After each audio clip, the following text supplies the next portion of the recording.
Hello, Capricorn, Sun, Moon, Rising, and Venus signs. Kamusta kayo? Sana po'y nasa mabuti kayong kalagayan. Welcome back po sa Star Tarot. Kung bago kayo rito, welcome din kayo. Thank you for your support. I truly appreciate it. God bless you all. We have Unicorn. Use your intuition to make beneficial changes. Ayan. So, gamitin ninyo daw yung inyong intuition, para makagawa kayo ng mga pagbabago, makapag-create kayo ng mga pagbabago sa buhay ninyo na talagang will be of your benefit, no? So what else? We have Mule. Someone is extremely stubborn and unwilling to change. Ayan. So meron dito mga tao na magsusutil-sutilan, bingi-bingihan sa inyo. So, baka mabwisit lang kayo sa mga taong ito, no? So, alam mo na kapag ganyan, 'di ba? As much as possible, dead ka na lang din, 'di ba? Kasi sayang lang ng effort mo dito. Hindi kayo papakinggan or hindi naman ito. Wala naman tong balak na pakinggan ka kung anong gusto mong gawin, kung anong ina-advise mo sa kanya, no? We have handshake. A meeting with a stranger could be important. Ayan, so siguro meron ditong mga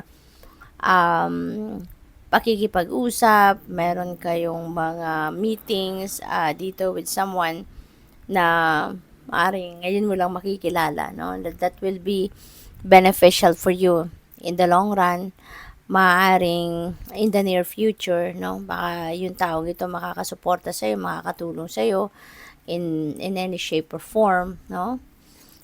We have bird flying. News is on the way.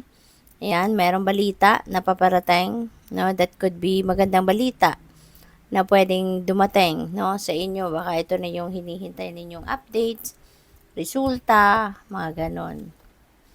We have shark. Take care or there will be a loss of material wealth. Okay? Mag-iingat kayo sa mga kayamanan ninyo, kaperahan ninyo. Make sure na namomonitor ninyo ang mga to. Make sure na babantayan ninyo, no? Chine-check ninyo na mo-monitor. Okay? What else? We have tankard, celebration, fun, enjoyment. Ayan. So, siguro, baka meron kayong mga reasons ngayon to celebrate. Baka meron kayong i-celebrate or baka pwede rin naman na mga kaibigan or other kapamilya ninyo ito na mag-iimbita sa iyo, no? Sa kanilang mga selebrasyon. And have fun. Okay? Have fun and enjoy that opportunity. So, what else? We have apple. Temptation will test you. Ayan. So, nasa sa inyo na to. Diba? Parang pagsubok ito sa inyo eh. No? This is a test sa inyo kung gaano kayo ka-committed sa pangako ninyo na maaring ito, baka nangako kayo sa sarili ninyo na hindi nyo nagagawin ng isang bagay, hindi nyo nakakainin, iinumin, or kung ano pa man, ang isang bagay, no? Kung parang pinagbawalan mo na yung sarili mo, pero eto, baka may temptation, no? Na baka mabali, kumbaga, yung inyong pangako sa inyong sarili. So, what else? We have bull. Do not back down from opposition. Show strength and fortitude. Ayan, huwag kayong susuko, huwag kayong, huwag ninyong susukuan, kumbaga, kung ano man ito. Ipaglaban ninyo. No, kung alam ninyong nasa tama kayo, nasa rason kayo, paglaban ninyo, huwag kayong mag-give up. We have family wishes come true. Ayan, so maaring family wishes ito, yung wishes ng pamilya ninyo, na nabuo ninyong pamilya, maaring magka-come to fruition na sa ngayon, or baka wishes ninyo to para sa inyong pamilya na magka-come to fruition. So, napakaganda, whatever the case may be. What else? We have kangaroo. Unsettled times, need to plan ahead. Ayan, so parang hindi siguro mapakali ang iba sa inyo sa ngayon, Capricorn. Baka gusto mo nang tumalon, no, sa isang sitwasyon. Baka excited na kayong gawin ang isang bagay, no? Pero, ayan, kailangan ninyo na pagplanuhan muna, no, before you jump into something para baka siguro kayo, no, na mapagtatagumpayan ninyo ito. Kasi, 'di ba, mas maganda pinagpaplanuhan talaga ang mga bagay-bagay before you jump into it, before you jump into conclusion, before jump into a situation. Kailangan planado, Para, alam mo yun, you have options. May plan A ka, may plan B ka, may plan C ka. If plan A doesn't work, at least mayroon kang plan B. If plan B doesn't work, at least mayroon kang plan C, hindi ba? Yung mga ganun ba? Kaya, para ma-ensure ninyo na hindi masasayang, di ba? Yung ano ninyo, hindi masasayang yung effort ninyo, yung energy, yung time, no? What else? We have cup. You should accept valid criticism.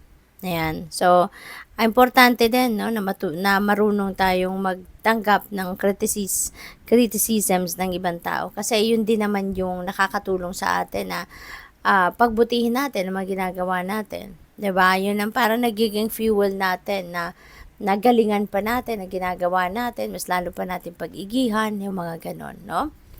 What else? We have mountain, major challenge to overcome. Ayan. So, maaring meron kayong challenging situation na kinakaharap sa ngayon at yun ang kailangan ninyong malagpasan. At kaya ninyo yan. No? Kaya nyo yan. Always remember na wala namang problema or walang obstacles na dinadala or binibigay sa atin ng universe na hindi natin kaya. Diba? Kaya kung ano man yan, no? Challenge na yan. No? Kayang-kaya ninyo yung malagpasan. Okay? We have Turkey, someone is behaving stupidly, kaya dead man na lang kayo as much as possible, diba? Yan, stubborn, unwilling to change, maybe sila yan, no? Maaring iisang tao lang ito, pwedeng ganun, pwede rin naman na hindi. But, yun nga, no, dead man na lang, kaysa naman i-stressin ninyo yung sarili ninyo over these people, diba? Sayang lang. We have crib, and so there is a birth or conception of a child. So, baka ang iba sa inyo rito, baka kayo ang manganganak or baka kayo yung buntes. O hindi man, baka yung person ninyo. Or baka meron kayong mababalitaan na baka ninyo, kaibigan, kamag-anak, pamangkin, mga ganon, ano, ang nagbubuntes or manganganak. Probably, ang iba sa inyo rito, no, baka kayo ay merong dadating, no, na pagkakataon para makapagtayo kayo ng bagong enterprise, bagong negosyo, mga ganon, no? What else? We have Ram, a stubborn, aggressive person. Ayan, so, napapaligiran kayo ng mga negative people. So, wag na kayong dyan, wag na kayong papa-apekto sa mga taong ito, no? Do not be affected ng mga taong ito kasi maninega lang din kayo dyan. So, good luck. Thank you for watching Love and Light. Namaste.